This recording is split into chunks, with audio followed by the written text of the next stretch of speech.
అందరికీ praise the lord. దేవుడి పరిశుద్ధ నామానికి వందనాలు.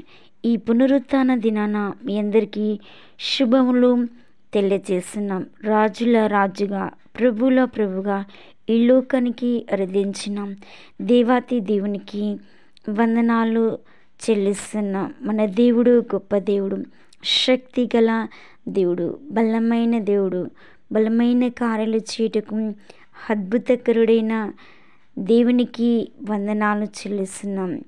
విశ్వాసం వలన కలుగు నిశ్చయత 2 పేతురు 1:5 మన విశ్వాసం, మన బలము ఒక నిశ్చయతలోనికి నడిపిస్తుంది. బయలు ముందట వేల జనము శిఖరము వంచలేదు. 1 రాజులు 19:18 అది మన హిందూ దేశం వంటిది కాదు. అది ఏ ప్రదేశమైనప్పటికీ విశ్వాసంలో రక్షణ సువార్తను ప్రకటించాలి. విశ్వాసంలో మరి ముందుకు సాగేవా. ఈ పట్టణంలో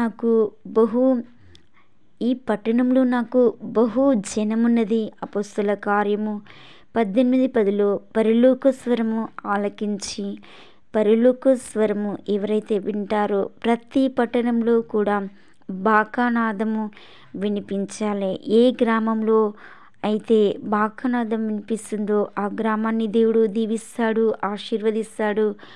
శృంగధనుల బాకానాదము ఎక్కడైతే వినబడుతుందో, వెదజల్లబడుతుందో అక్కడ దేవుడు ఆశీర్వదిస్తూ ఉంటాడు.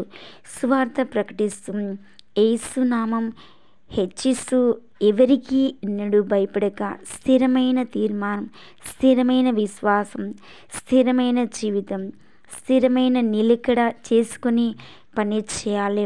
మన పని చేస్తున్న స్థలంలో మరి స్థిరమైన జీవితం, నిలకడ లేకపోతే అది వ్యర్థమైపోతుంది. క్రీస్తులో మీ విశ్వాసం, మీ భక్తి, మీ బలము గూర్చి ఎవరైనా మిమ్మల్ని ప్రశ్నించినప్పుడు వినయ మనసుతో సమాధానం ఇవ్వాలి. ఈ లోకంలో మరి ప్రశ్నించేవారు, మనల్ని చిక్కుల పరిచేవారు, మనల్ని కష్టాల పాలు, నష్టాల పాలు, మన విశ్వాసాన్ని, మన ఆత్మీయతను చెడగొడుతూ ప్రశ్నించేవారు ఎంతోమంది ఎదురవుతుంటారు. వారందరికీ వినయ మనసుతో, వినయ భయభక్తులతో సమాధానం ఇవ్వాలని, అలాంటి వారికి ఉత్తరమిచ్చుటకు అన్ని వేళలా మనము సిద్ధంగా ఉండాలి. ఎందుకంటే అపవాది ఏ దిశనొస్తుందో, ఏ దిశనొచ్చి మన విశ్వాసాన్ని, మన భక్తిని కోల్పోటట్లు చేస్తుందో, మరి మన ప్రణాళికని, దర్శనాన్ని మరి నెరవేర్చబడకుండా ఆటంకపరుస్తుందో సాతాను కాడిని విరిచివేసే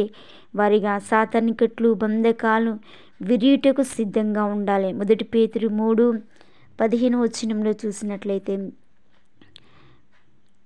మరుసటి దినంనే మరణము పొంచియున్నదని ఎరిగినప్పటికీ దుఃఖపడక ప్రకాశమానమైన వెలుగు మధ్య సంకెళ్ళతో బాధింపబడి వేదనతో, రోదనతో బంధింపబడిన వారు నేలపై నిద్రపోతున్నారు.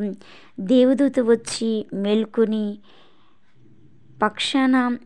వారి పక్షాన గాఢమైన నిద్రలో ఉండేవారేమో. అపొస్తలుల కార్యం 12:7-8 చూసినట్లయితే, ఏ నేరము చేయకుండానే చెరసాల్లో వేసి తప్పించుకుని పారిపోతారేమోనన్న భయముతో వారికి సంకెళ్ళు బిగించి, సంకెళ్ళతో వారిని బంధించి, కొరడాలతో బాధిస్తూ అనేక మరి పోరాటాలు వారి మధ్యలో జరిగిస్తూ మధ్యరాత్రి వరకు వారిని బెత్తములతో కొట్టి బాధిస్తుండగా ఒక సైనికుడు కృతజ్ఞతా స్వరముతో యేసు నామము ఉచ్చరించును. అది ధైర్యం ఏమంటే, చెరసాల తలుపు తెరిచేసరికి భూకంపం కలిగింది. ఖైదీలు పారిపోవాలనుకుంటున్నారు, కానీ క్రీస్తు సాక్షులు వాటికి కాపలా లేదు. నీవు అధైర్యపడి ఏ హాని చేసుకొనవద్దు సేవకులు చెప్పారు.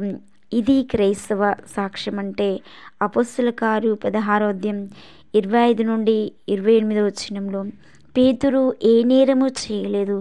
ఏ నేరము చేయనప్పటికీ పేతురు శిక్షించబడ్డాడు, సంఖ్యలతో బాధించబడ్డాడు, చెరలో వేయబడ్డాడు. మరి ఘోరంగా బెత్తములతో కొట్టబడ్డాడు. మధ్యరాత్రి మరి ఆ దొంగల మధ్య ఏ నేరము చేయని మరి పేతురు కూడా పండుకొని ఉన్నప్పుడు దేవదూతలు వచ్చి పేతుర్ని ఏ విధంగా తన సంఖ్యలను విడిపించాయో, ప్రకాశమైన వెలుగు పేతురును తాకినప్పుడు ఏ విధంగా పేతురుకి విడుదల కలిగిందో, విమోచన కలిగిందో, గొప్ప కార్యాలు పేతురు జీవితంలో జరిగాయో దేవుని వాక్యము సెలవిస్తుంది. మరి ప్రార్థన శక్తినిస్తుంది. ఎలాంటి బంధకాలైనా, ఎలాంటి చెరైనా, ఎలాంటి అడ్డంకులైనా, ఎలాంటి పోకటలైనా వడిపిస్తాయి. మనకు విరోధంగా ఉంటున్న దుష్టత్వం, అంధకారం, చీకటంతా తొలగించే దేవుడు. ఏ బంధకాలు బాధిస్తున్నాయో, ఏ బంధకాలు, ఏ నేరము చేయని బంధకాలు ఏ వ్యక్తిని బాధిస్తూ బలహీనపరుస్తున్నాయి, ఇప్పుడే ఆ వ్యక్తిని దేవుడు విడిపిస్తాడు, రక్షిస్తాడు. పేతుర్ని విడిపించిన అదే విశ్వాసం నీవు నమ్మిన ఎడల దేవుడు నీ ఎడల గొప్ప కార్యము జరిగించునుగాక. నీ కుటుంబంకుంటున్న చెర విడుదల, నీ సంఘంకుంటున్న చెర, సంఘంకుంటున్న బిడ్డలకు విడుదల కలుగునుగాక. ఎవడు భయపడి వణుకుచుండును. న్యాయాధిపతులు 7:3 వారికి సువార్త సేవా భారం లేదు, కోతలో పాలిభాగం లేదు. గిద్యోనును వెంబడించిన 300 మందిలో వీరు కూడా ఒకరి వలె పని చేయండి.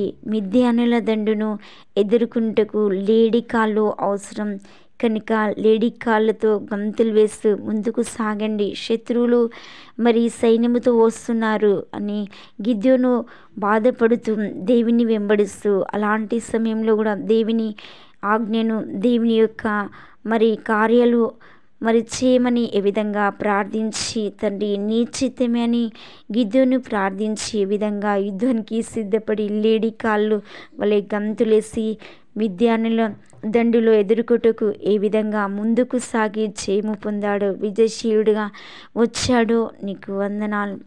మనము కూడా ఆ విధంగా ముందుకు సాగుతూ దేవుని స్తుతించాలి, దేవుని ఆరాధించే విషయంలో లేడి కాళ్ళ వలె గంతులు వేస్తూ పరిగెత్తాలి. యుద్ధం అనే సిద్ధ మనసుతో ముందుకు సాగాలి. చెట్టి అయిన వాడిగా, పరిక్రమశాలిగా ముందుకు సాగుతూ క్రీస్తు కొరకు, క్రీస్తు సాక్షిగా, క్రీస్తు బిడ్డగా నిలిచి మరి పేతురు ఏ విధంగా అన్నీ జయించాడో, అన్నీ సాధించాడో మనము కూడా జయించే వారిగా జయ జీవితం మనకు కలుగునుగాక.